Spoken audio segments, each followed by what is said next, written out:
শহীদ শরীফ উসমান হাদি ভাইয়ের একটা উক্তি যদি উল্লেখ করি, জান দেবো জুলাই দেবো না। এই মহাকাব্যের মূল যে বার্তাটা, অর্থাৎ জুলাইকে বাঁচিয়ে রাখা। তো 24-70 বাংলাদেশ আমাদের আগামী বাংলাদেশ বিনির্মাণে এই জুলাইকে বাঁচিয়ে রাখা এবং সংরক্ষণ করার কোনো বিকল্প নাই। তার একটি ক্ষুদ্র প্রচেষ্টা হিসেবে জামিয়াতুত তারবিয়া আল ইসলামিয়া ছাত্র সংসদ কর্তৃক আমাদের এই দেয়ালিকা প্রয়াস, এবং বিশেষভাবে উল্লেখযোগ্য এর সঙ্গে আমরা এই জুলাই যে প্রতিরোধের যে ধারা, এর শুরু অর্থাৎ কারবালার যে ধারা, যুগে যুগে জুলুম শাসনের বিরুদ্ধে প্রতিরোধের যে ধারা, তাকে আমরা সম্পৃক্ত করে একটা ঐতিহাসিক সমন্বয় করার চেষ্টা করেছি।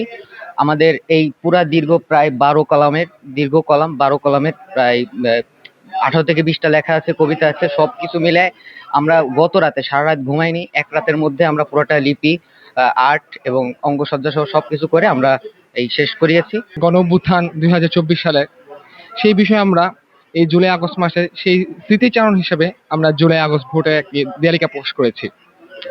এতে আমরা এনেছি জুলাইয়ের 1 তারিখ থেকে নিয়ে আগস্টের 5 তারিখ পর্যন্ত স্বৈরাচার পতনের আগ পর্যন্ত যেভাবে নির্মম নির্যাতন করেছে, ছাত্রদেরকে যেভাবে আহত নিহত করেছে, সেই বিষয়গুলো এখানে ফুটিয়ে তুলেছে।